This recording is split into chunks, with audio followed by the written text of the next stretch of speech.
부채 문제의 본질을 파악하려면 갚을 수 있는 부채인가 갚을 수 없는 부채인가 이걸 판단해야 되는데 갚을 수 있는 부채만 2,000조다.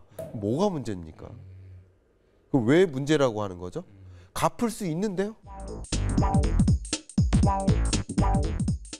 안녕하세요. 박상학 기자입니다. 이번 시간엔 경제 읽어주는 남자로 유명하신 김광석 교수님 모셨습니다. 가계부채 문제를 좀 얘기를 해보려고 하는데 네. 시장의 큰 위험 요소로 하나로 이제 가계부채에 대한 경고가 좀 나오는 상황이고 이런 상황에서도 좀 최근 또 대출 규모가 좀 늘었다는 그런 소식도 있었는데 네. 이 가계부채 문제에 대한 좀 본질을 좀 어떻게 이해를 좀 해야 될까요? 아, 네. 너무 좋은 질문 주셨고요. 네. 저의 소견을 말씀드린다면 가계부채 문제 있다라는 것은 뭐 국제기구 IMF나 IIF와 같은 금융안정협회 같은 이런 국제기구 혹은 국제기구 성격의 외부 저명한 기관들도 한국 가계부채 문제 있다 지적합니다. 네. 그리고 여러분들도 한국 가계부채 문제 있다라고 다 느끼실 겁니다. 네. 근데 뭐가 문제냐? 라고 여쭤보면 네. 머뭇거리시는 경향이 있으세요. 그렇죠. 그러니까 단순히 문제라고만 생각하시는 거예요. 그 문제는 규모에 있다고 생각을 하세요. 왜냐하면 가계부채 지금 1,900조니까요. 그렇죠. 네. 2,000조니까요. 근데 규모에 문제 있다는 그런 말씀은 죄송한 표현이지만 제가 연구 인생 커리어 동안 내내 들었어요. 10년 전부터. 계속 들었어요. 규모에 문제 있다. 네. 그러니까 1,000조 원 돌파할 때도 문제다. 그게 제 기억에는 2013년입니다. 13, 14년. 1,000조 원 돌파한다고 하면서 가계부채 규모 문제 있다. 근데 마치 폭탄이 터질 것처럼. 그렇죠. 예. 그러면 1,000조 원 돌파하면 문제입니까? 1,100조 원 돌파하면 문제예요? 그럼 1,900조 원 돌파하면 또 문제예요? 2,000조 돌파하면 그때부터 문제예요? 그렇죠. 예. 규모에 대해서 왜 문제를 삼죠? 뭐가 문제인지 본질에 대해서는 생각을 잘 안 해보셨어요. 맞아요. 예. 이 가계부채를 구성하는 지배적인 그 규모, 절대적인 규모가 예, 부동산 대출이죠. 부동산 대출이 무너지면 당연히 가계부채 문제는 터질 수 있습니다. 네. 그러니까 집 가격이 지금부터 23년 하반기에 더 조정이 오면 가계부채 문제는 조금씩 문제가 될 수 있을 거라고 생각합니다. 그런데 의외로 제가 드리는 말씀은 그런데 의외로 그런 가격 흐름을 보면서 그리고 가계의 그 대출의 주체들이 대출을 적극적으로 갚아 나온 거예요. 그러니까 우리가 걱정하는 게 가계부채 문제의 본질이 규모에 있다라고 한다면 그 규모의 절대적인 계층이 누굴까요? 고소득 계층이에요. 1분위 저소득 계층부터 네. 5분위 고소득 계층까지 나열해 보면 사실 그 가계부채의 절대적인 규모는 2,000조 원 중에 2,000조라고 해볼게요. 네네. 2,000조 원 중에 대략 한 1,900조 원이 중고소득층의 부채입니다. 그러니까 나머지 갚을 만한 능력이 있는 사람들의 그렇죠. 부채를 말씀이신 거예요. 그리고 네. 100조 원 정도가 취약계층의 부채예요. 100조 원이 조금 안 됩니다. 네. 제가 무슨 말씀드리냐? 고소득층은 평균적으로 갖고 있는 그 부채의 규모가 2억 3억이에요. 그죠? 그렇죠. 예. 근데 저소득층은 부채를 갖고 있지만 1,000, 2천만 원입니다. 다르죠. 네. 그러면 전체 부채의 규모에서 절대적인 비중을 차지하는 것은 중고소득층이라는 거죠. 그렇죠? 자, 그러면 가계부채 문제가 있다라는 지적을 할 거라면 고소득층의 부채가 문제가 있다라고 지적하는 거예요. 근데 제가 이것부터 말씀드릴게요. 고소득층 걱정하지 마세요. 여러분 고소득층 걱정할 때가 아닙니다. 네네. 왜 자꾸 고소득층 걱정하세요? 갚을 능력이 있다니까요. 갚아 나가고 있어요. 네네.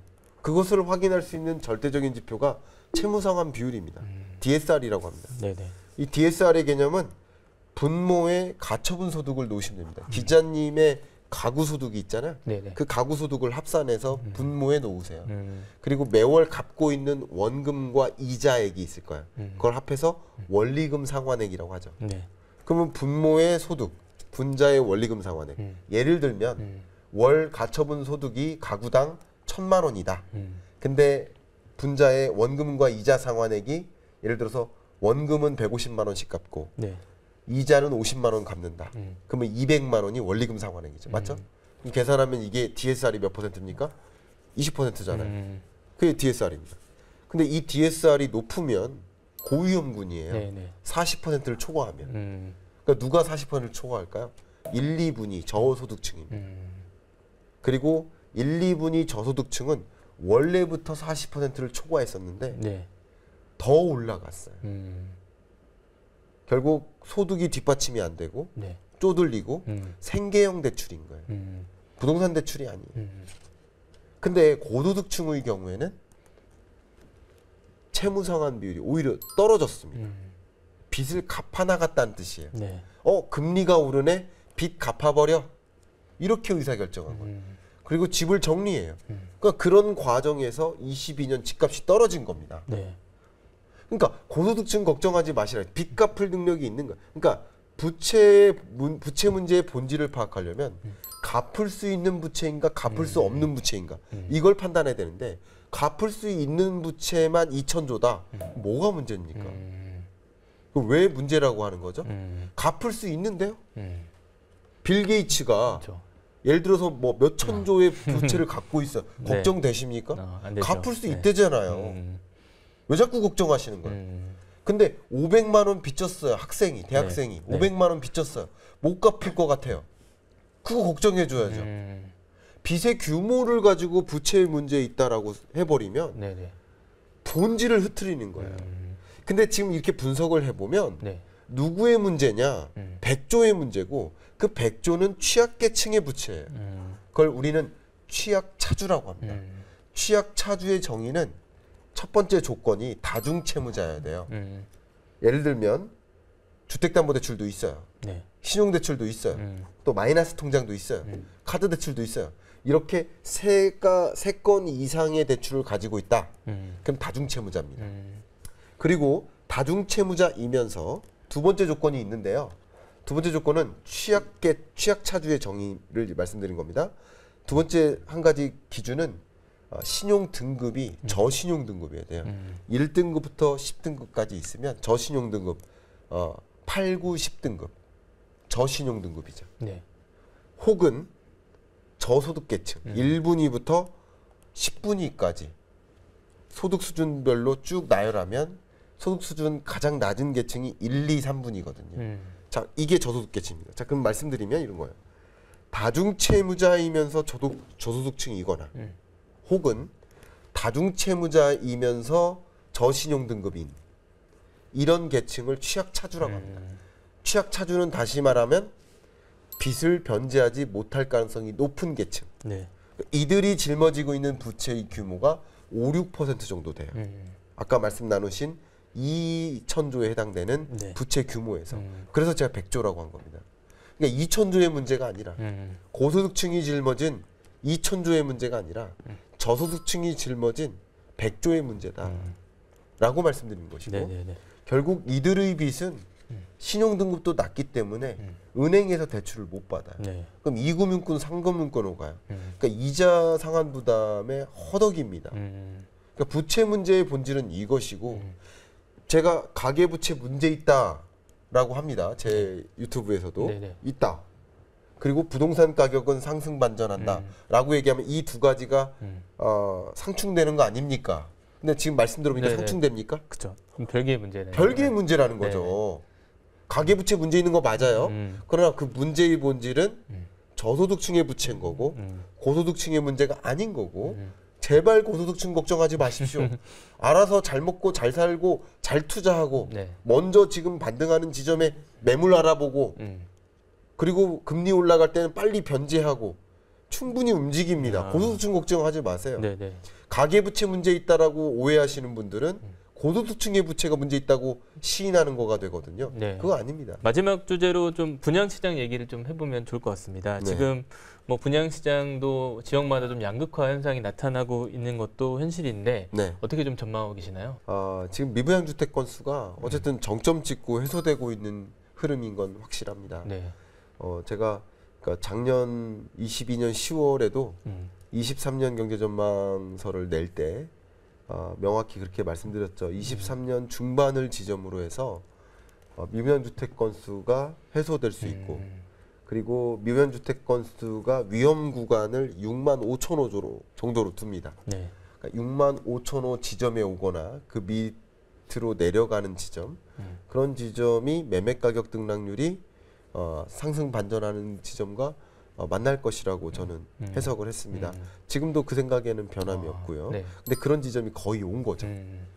그러니까 7만 5천 호 미분양 주택에서 7만 2천 호, 7만 1천 호, 6만 8천 호까지 떨어졌죠. 그러니까 미분양 주택 건수가 확실히 해소되고 있습니다. 그러니까 그런 현상은 어쨌든 분양 시장에서는 다시 분양 열기가 살아나고 있다라는 것을 반증해주고요. 물론 지역마다 좀 천차만별이 네네. 성격이 있어요. 대표적으로 서울의 경우에는 미분양 주택이 1도 없습니다. 없어요, 미분양 주택이. 예. 그러니까 당연히 가격이 가장 먼저 반등하는 지역이 되기도 합니다. 네. 그리고 뭐 미분양 주택이 많이 쌓인 지역 중에 하나가 대구, 경북, 충남 이런 지역들이 3대 지역이 가장 많이 쌓였는데 제가 특정 지역을 거론해서 죄송합니다만 네. 근데 이 지역에 미분양 주택 건수가 가장 많아요. 근데 이 지역도 매우 완만하게나마 해소되는 추세에 있습니다. 이제 예. 그러니까 지금 서울만 해소되는 게 아니라 전국적으로 미분양 주택 건수가 같이 해소되는 흐름에 있습니다. 다만 좀 걱정되는 것은 악성 미분양 주택, 중공후 미분양. 예. 이것은 여전히 남아 있습니다. 네. 남아 있고 충분한 속도로 해소되지 않고 있기 때문에 이건 걱정이 됩니다. 그러니까 이런 것들 때문에 매매 가격이 강한 반등은 어렵다. 그러나 대세적으로 미분양 주택 건수가 해소되고 있는 건 팩트이기 때문에 그런 관점에서 분양 시장에 어쩌면 이제 매수하려는 의지가 조금 더 강해진다. 그러니까 예를 들면 이런 거예요. 5천만 명 중에 5천만 명이 하락할 거라고 믿으면 네. 하락하는 겁니다. 아무도 안 사니까. 근데 그 중에 예를 들어서 3천만 명이 상승 반전할 거라 믿고 네. 상승에 베팅을 해요. 그럼 상승 반전하는 그렇죠. 거예요. 과반이 일단 넘게. 그러니까 그런 식으로 움직이는 거예요, 시장이.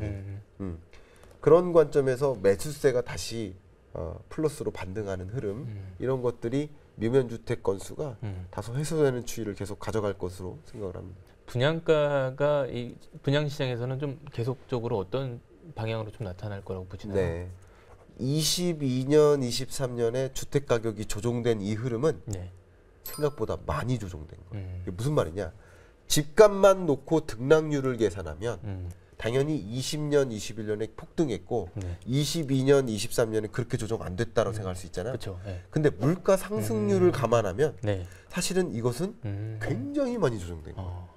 이해가시죠? 네네. 모든 물가가 예를 들어 5% 올랐는데 그러는 동안 집값이 5% 떨어진 것과 5%가 아니라 0%로 물가가 안 오르는데 5% 떨어진 건 다르다는 거죠. 그러네요. 예. 그죠? 예. 이것은 상당히 많이 떨어진 거라는 거죠. 그런 것도 저는 상당 부분 이 거시경제적으로 영향을 미칠 거라고 생각합니다. 네. 혹시 이제 뭐 그동안 건설사들도 분양이 잘 안 돼서 좀 위기라는 얘기도 좀 나왔는데 네. 건설사들의 속내는 좀 어떨까요? 앞으로 좀 그런 전망을 봤을 때. 건설사들은 당연히 이런 반등 국면, 변곡점이라는 측면 네. 모니터링하고 있습니다. 이제 미분양 주택 건수가 저는 해소된다라고 말씀드렸는데 네. 해소될 거라고 전망한 근거가 아까 수요 때문에 그렇다라고 말씀드렸죠. 네. 근데 미분양 주택 건수가 해소되지 않을 거라고 생각하시는 분들이 계세요. 왜냐면 2차 하락 온다 아니면 미분양 계속 하락한다라고 주장하시는 분들의 근거는 근데 미분양 주택 건수가 해소되지 않는다라고 주장하시는 분들의 근거, 가장 지배적인 근거는 분양률이 낮아서다. 분양을 안 해서다. 건설사들이 안 팔리는데 왜 분양하냐. 예. 이렇게 말씀 많이 하세요. 그러니까 지금 수요세가 미진해서 분양률을 줄인 거예요. 그러니까 앞으로 수요세가 뒷받침되지 않으면 앞으로 분양을 계속 안 할 거라는 거죠. 안 팔린 물건을 왜 내놓습니까? 그런 관점에서 상당 기간 분양 물량을 적극적으로 내놓지는 않습니다. 수요가 뒷받침되지 않는다면 건설사가 이 부분을 더 면밀히 주도 면밀하게 분석하고 있습니다. 네. 수요세가 반등하나 안 하나 이 매물을 던져도 매수로 연결될까 안 할까 그거를 면밀히 주도 면밀하게 분석하면서 그 시점을 볼 거예요. 그렇기 때문에 미분양주택 건수는 오히려 수요세가 충분히 뒷받침되고 수요세에 부응하는 분양 물량을 내놓을 것이라고 생각하기 때문에 그래서 저는 가격이 뭐 이렇게 떨어지지는 않을 것이다. 그러니까 분양 물량을 줄였다, 분양률을 줄였다. 이것은 공급만 본 것이고요. 수요와 같이 본다면 수요도 그만큼 반등하기 때문에 미분양주택 건수는 해소된다. 이렇게 보고 있습니다. 그런 관점에서 뭐 상위 10대 건설사들은요. 경영 전략 계획을 굉장히 면밀하게 세우고 있습니다. 그래서 하반기에 어떤 기회가 올지 차츰차츰 준비하는 그런 과정이라고 저는 말씀드리고 싶습니다. 혹시 마지막으로 그 입주 물량 변화에 따라서 집값이 더 이제 크게 오를 수 있다는 의견도 있으시던데 그런 네. 부분에는 어떻게 보시나요? 뭐 집값이 저는 개인적으로 뭐 입주 물량이나 이런 부동산 시장에서 나타나는 그런 현상들도 부동산 매매 가격에 영향을 미치겠지만 거시 경제적으로 네. 강한 상승을 만들 만한 요인이 하나도 없다. 강한 상승을 만들 요인은 하나도 없는 거예요. 왜냐하면 경기 침체 국면이고 경기도 뭐 23년 상반기 바닥 찍고 회복은 되지만 지지부진한 회복이고요. 그리고 뭐 물가도 그렇고 물가도 정점 찍고 떨어지고는 있지만 상승률이 떨어지고는 있지만 여전히 높은 물가고 금리도 동결한다지만 높은 금리에서 동결하는 거고 그러니까 이런 것들이 부동산 매매 가격을 강하게 상승시킬 만한 압력은 사실 안 된다. 뭐 그런 것들이 상승 압력으로 작용하겠지만 네. 그거는 일부에 해당된다. 그러니까 매매 가격을 결정하는 요소가 100가지도 넘어요. 그중에 역전세 난 하나만 보고 매매 가격이 떨어진다라고 네. 해석해도 안 되고요. 입주 물량 하나만 보고 가격이 극단적으로 상승한다라고 봐도 안 되고 100여 가지 지표를 고루 보면서 아마 오는 말씀 속에 네. 나름 한 100가지는 아니더라도 예, 한 맞습니다. 4, 50가지의 그런 변수들을 고루 관찰한 것 같아요. 그러면 이런 것들을 종합해서 의사결정에 대한 조언을 드려야 되는 것이지 하나만 놓고 그럴 것이다. 이렇게 의견을 드리긴 좀 어려울 것이다라고 생각합니다. 네, 좋습니다. 오늘 좋은 말씀 많이 해주셨습니다. 네, 여기까지 듣겠습니다. 네, 감사합니다. 감사합니다.